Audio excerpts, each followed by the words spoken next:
No, not MCing. I only let them sit. Master? This runs according to.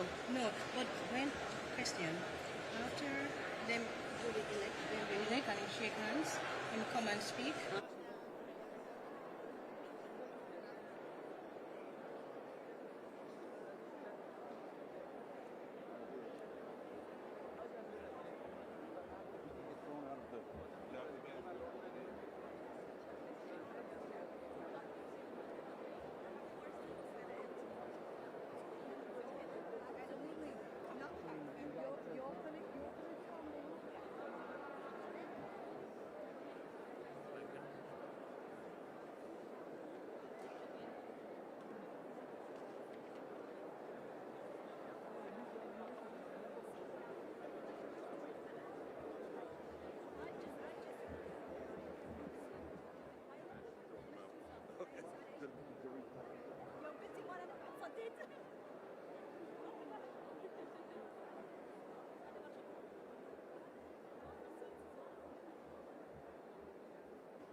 Go for it.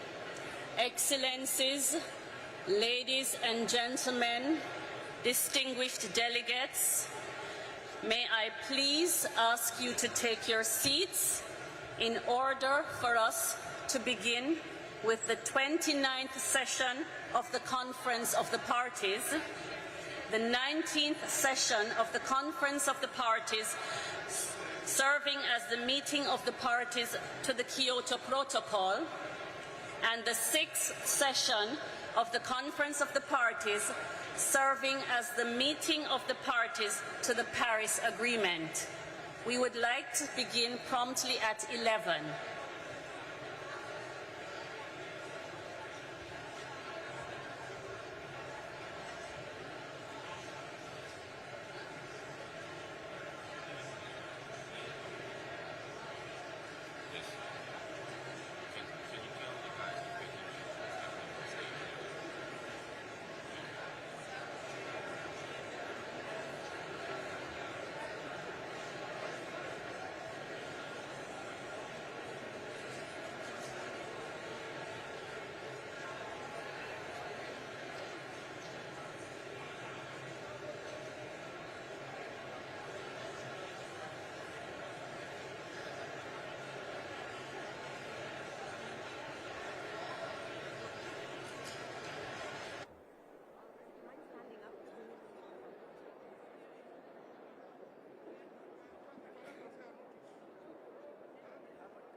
Excellencies, ladies and gentlemen, distinguished delegates, may I please ask you to take your seats?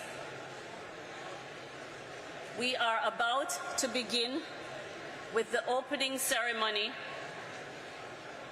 of the 29th session of the Conference of the Parties, the 19th session of the Conference of the Parties, serving as the meeting of the parties to the Kyoto Protocol, and the 6th session of the Conference of the Parties, serving as the meeting of the parties to the Paris Agreement. May I please ask everyone to take their seats.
Ladies and gentlemen, may I please ask you all to take your seats? We are about to begin. May I please ask you all to take your seats? We are about to begin. Thank you.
Excellencies, distinguished delegates, may I kindly request you to get seated so that we may begin the proceedings.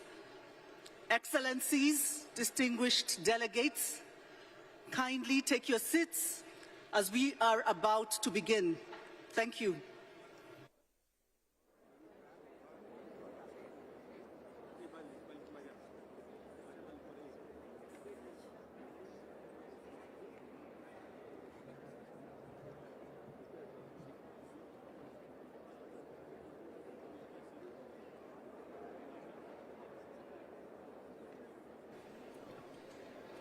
Assalamu alaikum.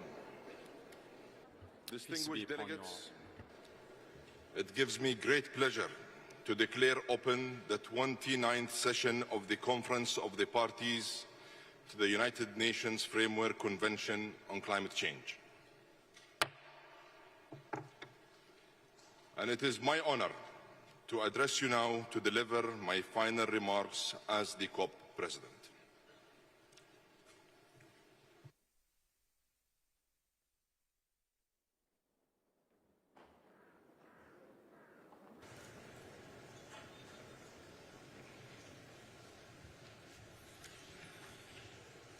Your Excellencies, colleagues, friends, and members of every delegation, it is a great pleasure to join you here in Baku for the opening of COP29. And let me begin by thanking our hosts for their warm welcome and generous hospitality. And allow me to extend my gratitude to every person in this room. By being here today, you have all made a choice to make a difference. And as I prepare to hand over the COP presidency, I urge you all to prove once again that we can unite, act, and deliver.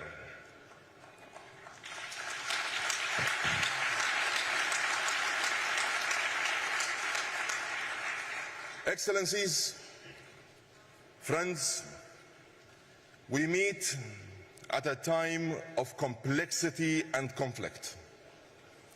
And against this backdrop, allow me to say that we in the United Arab Emirates will always choose partnership over polarization, dialogue over division, and peace over provocation.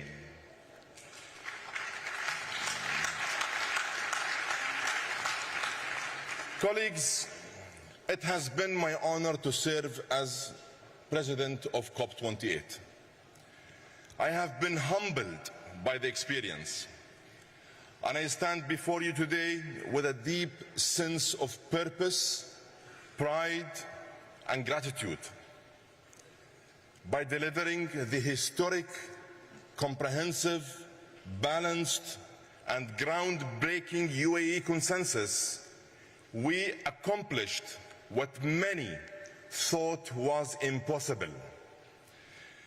And for this, I have many people to thank. I want first to acknowledge His Highness Sheikh Mohammed bin Zayed Al Nahyan, President of the United Arab Emirates, whose vision, guidance, and unwavering support gave us the confidence to aim for the highest ambition. I owe a huge debt of gratitude to the entire United Arab Emirates leadership, and in particular the Higher Committee, led by His Highness Sheikh Abdullah bin Zayed Al Nahyan, Deputy Prime Minister and Minister of Foreign Affairs of the UAE. I would also like to acknowledge COP28's Advisory Committee, our ministerial peers, all constituency groups, the NGO community, and of course, the entire COP28 team. And let me recognize the tireless efforts of our high-level champion, Razan Al-Mubarak, and our youth champion, Shamma Al-Mazrou'i.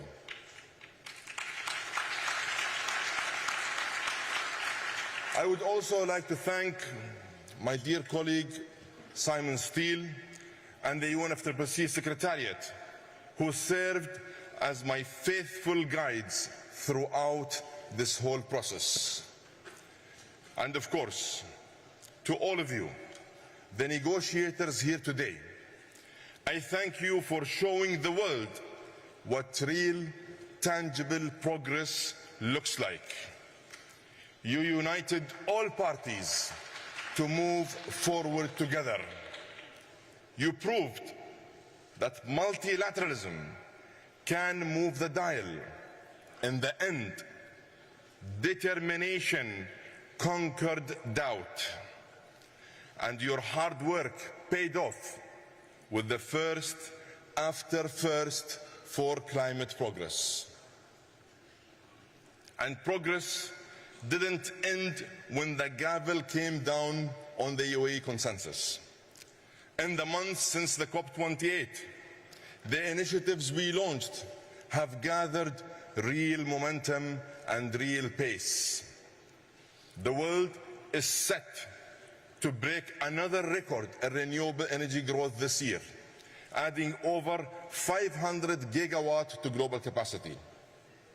55 companies have now joined the Oil and Gas Decarbonization Charter, committing to zero methane emissions by 2030 and net zero by or before 2050. This initiative is pragmatic, practical, and focused on real results. With participants from China, India, Russia, the US, the EU, and the Arabian Gulf, the OGDC now covers more than 44% of global production. It is the most meaningful and comprehensive private sector partnership on decarbonization to date, and we look forward to more companies joining this very important initiative. And in the spirit of proactive collaboration, earlier this month in Abu Dhabi, we convened experts in climate, energy, artificial intelligence, finance and investment in an integrated effort to drive low carbon growth. When sectors work together, we can lift economies and lower emissions. We can make climate and socio-economic progress together at the same time. And we can turn declarations on paper into decisive action on the ground.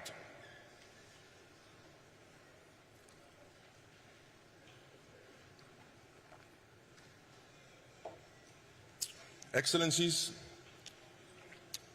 colleagues, the critical success factor for all climate progress is finance. We continue to call on all sources, public and private, to make finance more available, more accessible, and more affordable. Altera, the world's largest global catalytic climate fund that was launched at COP28, has now placed $6.5 billion of its $30 billion fund with partners focused on mature, emerging, and developing markets. These investments are attracting additional capital in a unique blended model that should be built on. We have also made progress on the Loss and Damage Fund. $853 million have been pledged to date, and we named the Philippines as the host country for the board. And let me call on every party who can to contribute. And at this COP, the Finance COP, I urge all parties to deliver a new collective quantified goal that is robust and capable of fully implementing the UAE consensus. Excellencies, at COP28 we broke new ground and set many precedents. One of the most important precedents was the COP Presidency's Troika, a new mechanism for momentum that creates a bridge between COPs 28, 29 and 30. The Troika is mobilizing every multilateral platform, from the UN to the G20, to solidify the legacy of the UAE consensus. It is the roadmap for keeping 1.5 within reach and aligned with the science. And it is up to all parties to drive and deliver it. Colleagues, partners, and my dear friends, the consensus we achieved in Dubai was truly historic. Yet history will judge us by our actions, not by our words. And my dear friend, Mukhtar, as I pass the gavel to you, I want you to know that you have my friendship, my partnership, and my full support. And if I may, let me leave you with some final words of brotherly advice. Let positivity prevail and let it power the process. Let actions speak louder than words. Let results outlast the rhetoric. And remember, we are what we do, not what we say. On behalf of myself and the COP28 team, it has been my honor to serve. I have faith that COP29 here in Azerbaijan will be another great success. Together, and as your slogan says, let us act on solidarity for a green world. Let us focus on collaboration and partnership. And let us show the world that we have the determination to unite, the responsibility to act, and the will to deliver. I thank you.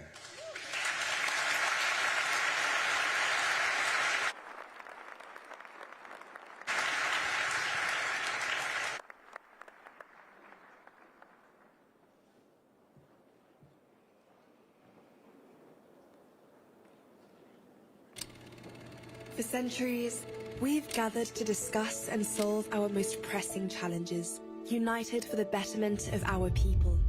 عندما التزمنا باستضافة كوب 28 التزمنا أيضا بجمع العالم لكي نتحد. The world is watching. We don't have time to waste. We must address this challenge head on. At COP28, the UAE welcomed world leaders, business leaders, and thought leaders from nearly 200 nations to come together as one and change the course of history.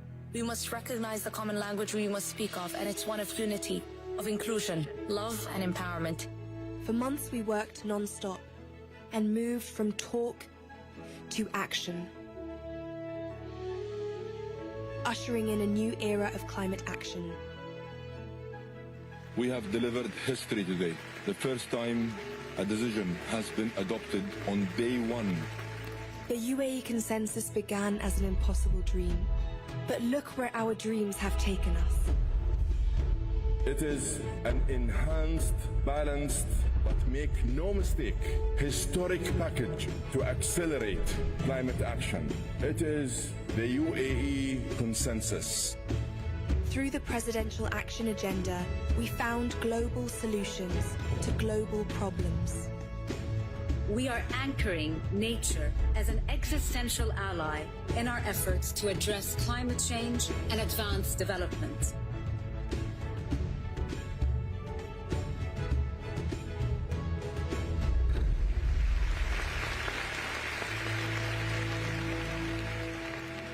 As the world gathers today in Azerbaijan, we stand together with hope renewed. And as we hand over to COP29, we must remember what it symbolizes. The simple truth that drives us forwards. We are what we do, not what we say. We are what we do, not what we say.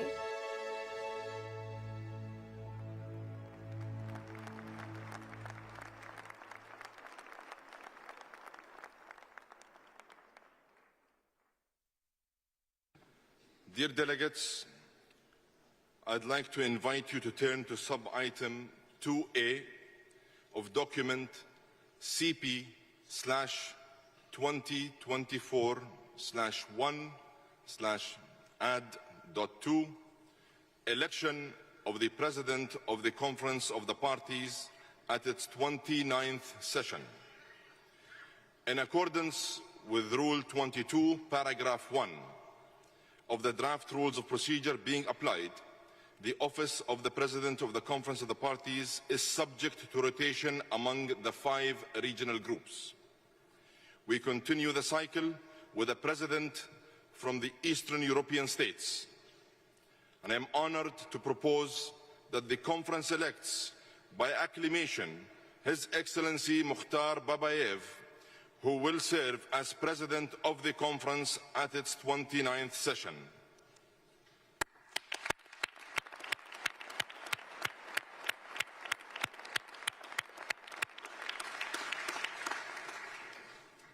It gives me great pleasure to declare His Excellency Mukhtar Babayev elected President of the 29th session of the Conference of the Parties.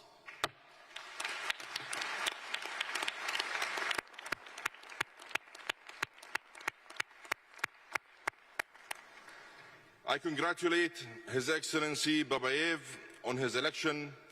Allow me again to wish you every success in guiding the work of this conference. I would like to now invite His Excellency Babayev to take his seat at the podium.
Your Excellencies, distinguished delegates, dear friends, welcome to Azerbaijan. Welcome to COP29.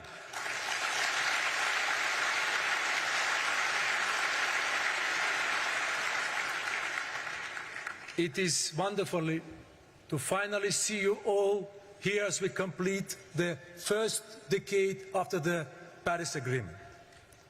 The COP29 presidency is deeply grateful to all the parties, constituencies, observers, civil society members, indigenous peoples, and committed climate actors joining us today. We will host this conference in an inclusive, transparent, and party-driven manner. And we are delighted to offer Azerbaijani hospitality show you our national heritage and natural wonders.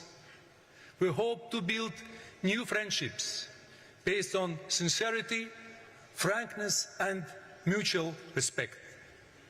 We would like to thank the President of the Republic of Azerbaijan, His Excellency Mr. Ilham Aliyev,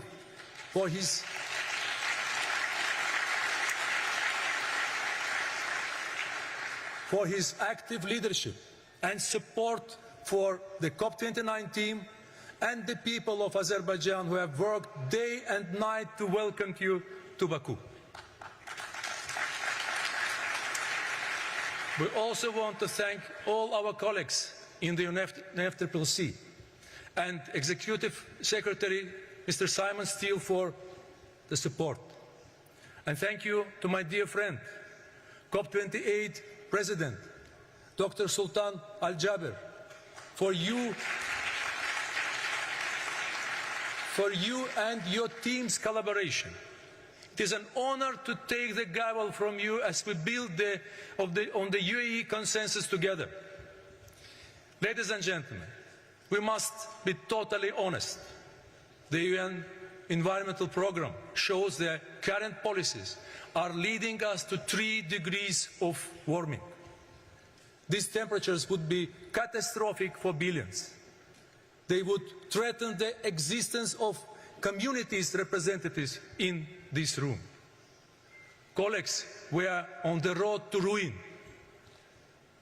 But these are not the future problems. Climate change is already here. From flooded homes in Spain to forest fires in Australia, from rising oceans in the Pacific to barren plains in East Africa. Whether you see them or not, people are suffering in the shadows. They are dying in the dark, and they need more than compassion, more than prayers and paperwork, and they are crying out for leadership and action. COP29 is an unmissable moment to chart a new path forward for everyone. The COP29 presidency has worked tirelessly to build the foundation for success. We have traveled the world to see the challenges you face, and we are resolved to produce an ambitious and balanced package that delivers on all mandates and takes the first global stocktake forward. We have made every effort to bring you together and build momentum. We have hosted political and technical sessions here in Azerbaijan, and we are already collaborating with you on the COP29 action agenda and presidency initiatives. But we need much more from all of you. We now want to be crystal clear about our expectations. Our plan is based on 2 pillars: to enhance ambition and enable action. This means setting out clear climate plans and delivering the finance we need. These 2 pillars are mutually reinforcing, each sending a strong signal to the other. Because as we mobilize climate finance, we allow for higher ambitions. And as we signal together higher ambition, we build trust to unlock greater financial commitments. Dear colleagues, to enable action, the COP29 presidency's top priority is to agree a fair and ambitious new collective quantified goal on climate finance.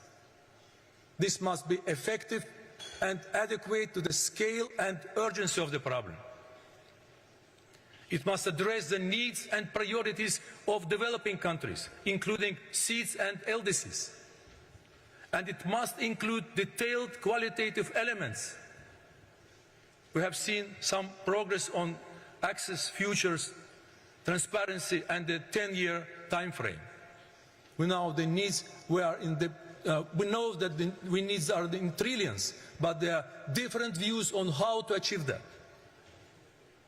We have also heard that a realistic goal for what the public sector can directly provide and mobilize seems to be the hundreds of billions. The COP29 presidency has made every effort to bring the parties close together. But we still have much to do and just 12 days to land a deal. We now urgently need to finalize the elements, resolve our differences on contributors and quantum, and set the new goal. These negotiations are complex and difficult. We understand the political and financial constraints. But let me make 2 points. First, these numbers may sound big, but they are nothing compared to cost of inaction. This investment pay off. And second, we are all in this together. Nothing has a greater impact on the security, prosperity, and well-being of all nations than climate change. Let us remember how a goal helps us.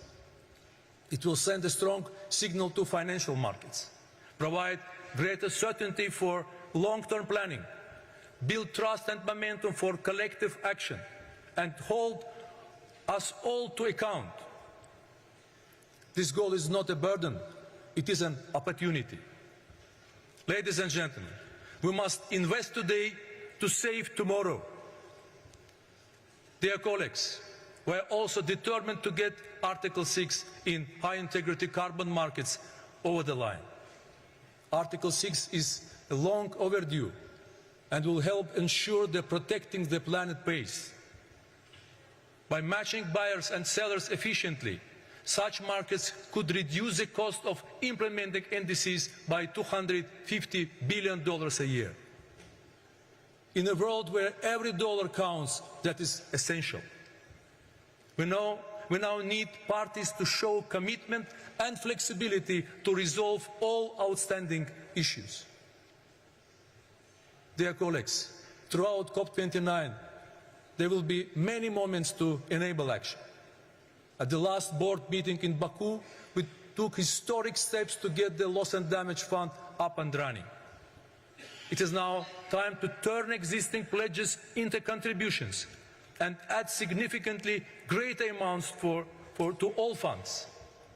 This is essential to supporting the communities most affected, including the SEEDs and LDCs. And enabling action is about more than just finance. We must also accelerate work to develop and transfer technology. These are life-saving tools that must be available to all. So we need to deliver on the technology implementation program here in Baku. Within the COP29 action agenda, we have opportunities for governments, the private sector, multilateral development banks, and everyone to play your part.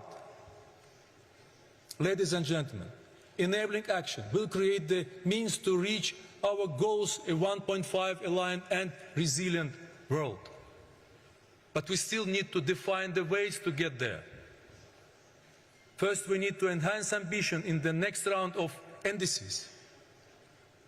These plans are the last chance to put the world on track, and they should be informed by the first global stocktake.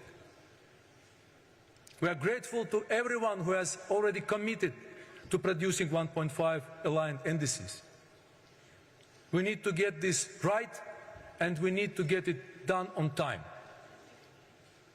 including transitioning away from fossil fuels in a just and orderly manner, taking into account different national circumstances, pathways and approaches.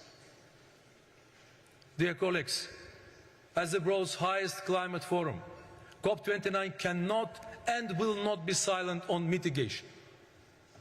Alongside with the International Energy Agency, we have today published calls to action in a just and orderly transition. We are calling on all parties to increase global energy storage by 6 times by 2030.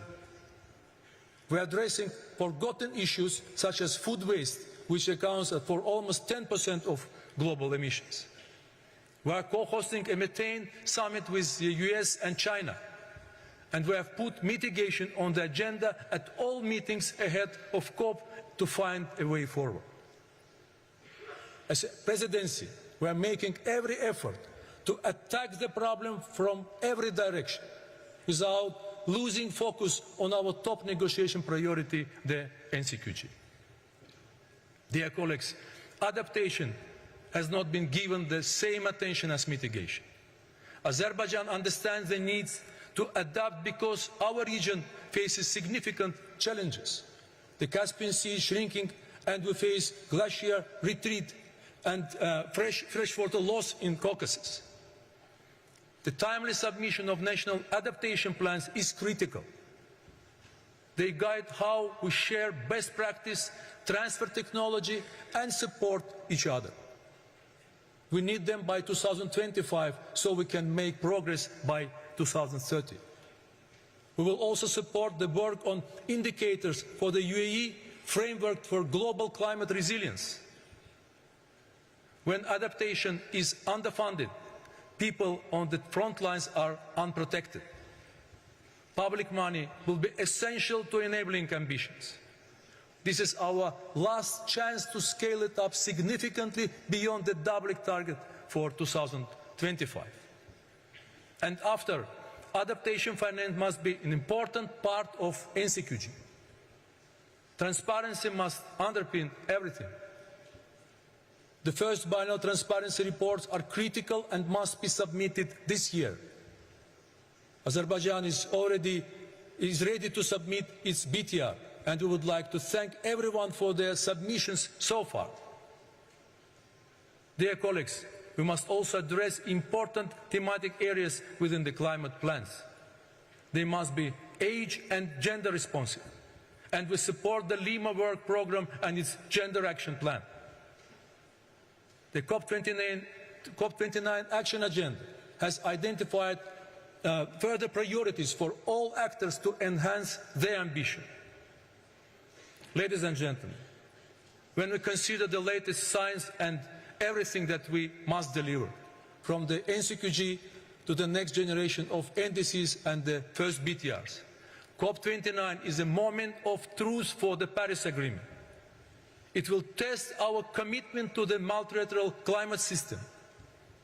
We must now demonstrate that we are prepared to meet the goals we have set ourselves. This is not easy.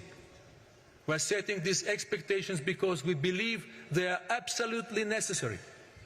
This is a race of our lives, and we have previously agreed to always ratchet up our action to the highest possible levels of ambition. This means that we must do today that yesterday we thought was impossible. Azerbaijan stands ready. It is our moral duty and part of our common responsibility. And this is a critical opportunity for sustainable development. Azerbaijan is determined to step up to the biggest issues, on the biggest stages, and lead by example. We have beaten the odds before. People have doubted us. Let us prove them wrong. But no single country or initiative can solve this crisis. This is everyone's conference. Success or failure will be collective. So our message to you is this: Azerbaijan can build a bridge, but you all need to walk across it. In fact, we need to start running. Dear friends, we gather as representatives of different communities, but we must never forget our common humanity, our shared world, and the mutual benefits of collaboration. And in this fight, we must remember that every action matters, because every fraction of a degree matters. Every home we lose is failure. Every life we save is a victory. And everyone is watching, and they're waiting. Africa is waiting. Asia is waiting. Europe is waiting. The Pacific is waiting. North America is waiting. South America is waiting. The Caribbean is waiting. Ladies and gentlemen, they are waiting for us to show leadership, and they cannot afford the cost of delay. So let us enhance ambition and enable action. Let us move forward in solidarity for a green world. And let us go to work. Thank you.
Diversify away from hydrocarbons.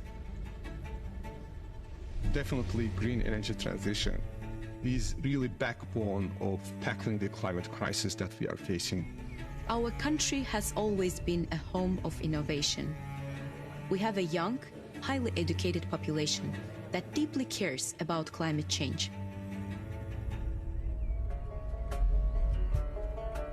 Any visitor, any tourist, any delegate who will be visiting our beautiful city will see welcoming attitude, behavior from everyone. The ultimate objective is to deliver the best visitor journey ever. I think it will be a very good demonstration of our hospitality, our culture, our nature. We want people to look back and say that COP29 in Baku was a defining chapter in humanity's fight against climate change. COP29 is really the great event for Azerbaijan, for the world.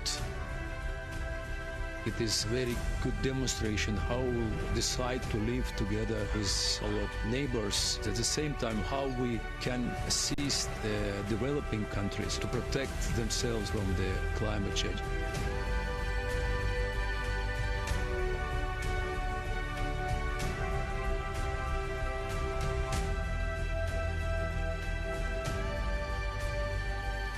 This November, Azerbaijan will bring the world together at COP29 for a better future for all humanity.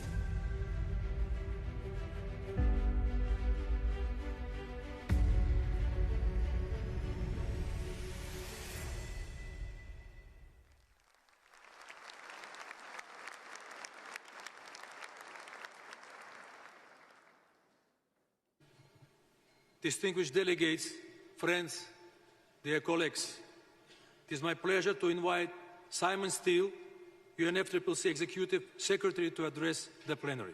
Simon, you have the floor.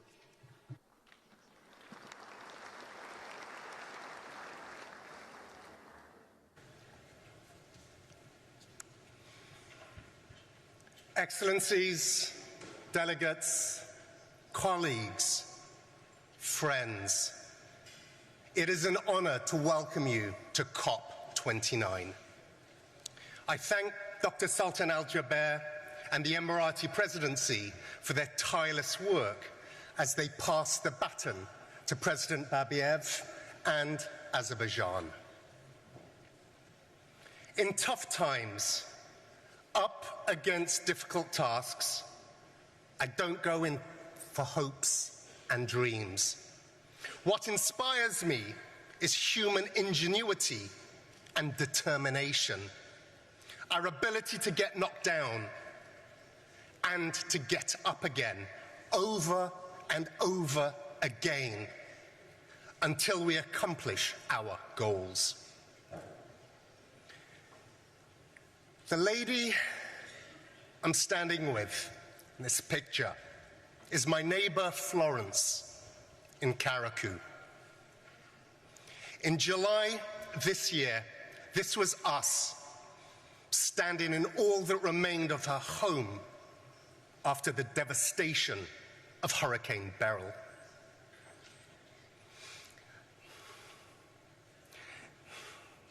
At 85, Florence has become one of the millions of victims of runaway climate change this year alone. She was focused on one thing: being strong for her family and strong for her community. And there are people like Florence in every country on earth, knocked down and getting back up again. This UNFCCC process is the only place we have to address the rampant climate crisis and to credibly hold each other to account, to act on it. And we know this process is working, because without it, humanity would be headed towards 5 degrees of global warming. In these halls, we negotiate on specific pieces of the puzzle each year. It can feel far away from what's happening in Florence's living room. We cannot afford to continue upending lives and livelihoods in every nation. So let's make this real. Do you want your grocery and energy bills to go up even more? Do you want your country to become economically uncompetitive? Do you really want even further global instability, costing precious life?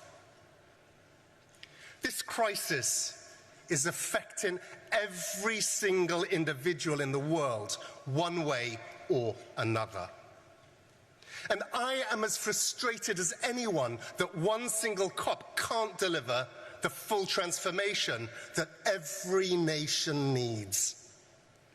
But if any of your answers to those questions was no, then it is here that parties need to agree a way out of this mess. That's why we're here in Baku. We must agree a new global climate finance goal. If at least 2/3 of the world's nations cannot afford to cut emissions quickly, then every nation pays a brutal price. If nations can't build resilience into supply chains, the entire global economy will be brought to its knees. No country is immune. So let's dispense with the idea that climate finance is charity. An ambitious new climate finance goal is entirely in the self-interest of every single nation, including the largest and the wealthiest. But it's not enough to just agree on a goal. We must work harder to reform the global financial system, giving countries the fiscal space they so desperately need. And here in Baku, we must get international carbon markets up and running by finalizing Article 6. We need to move on mitigation so targets from Dubai are realized.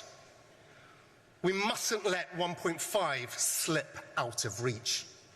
And even as temperatures rise, the implementation of our agreements must claw them back.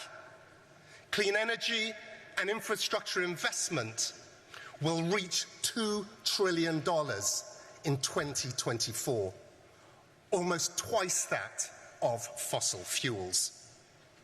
The shift to clean energy and climate resilience will not be stopped.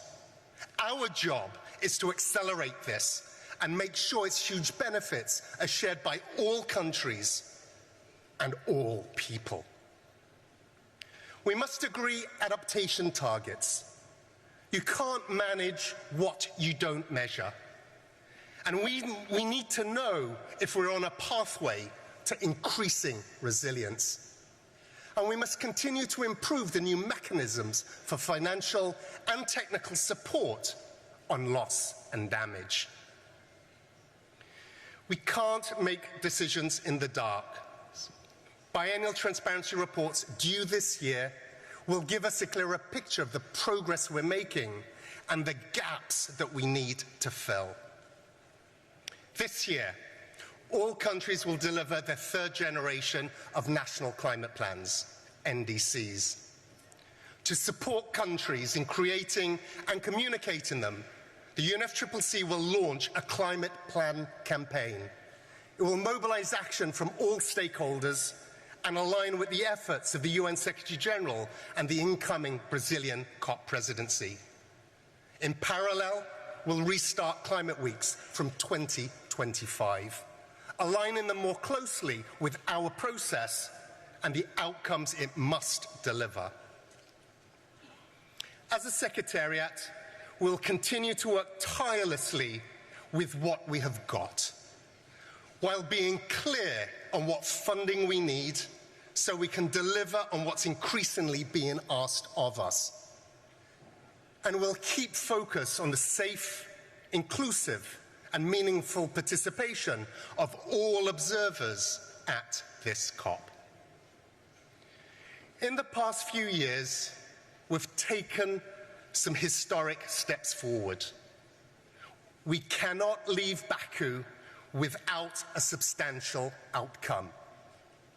Appreciating the importance of this moment, parties must act accordingly.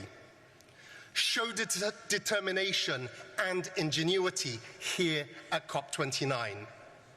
We need all parties to push for agreement right from the start, to stand and deliver. Now is the time to show that global cooperation is not down for the count. It is rising to the moment. So I urge you all, let us rise together. I thank you.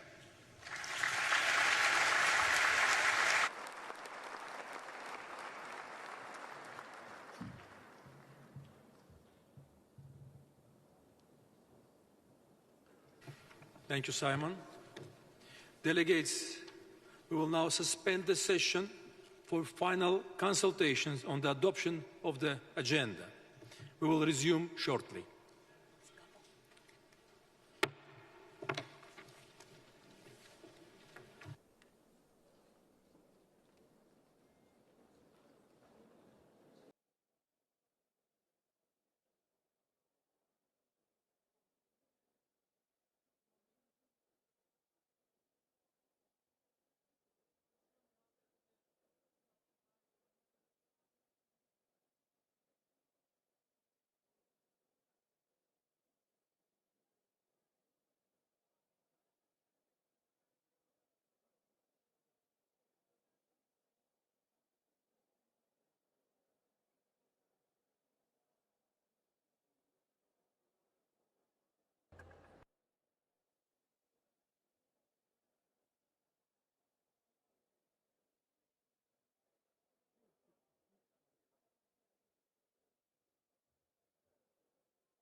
Ганьяр, коп отходит.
Il est sous le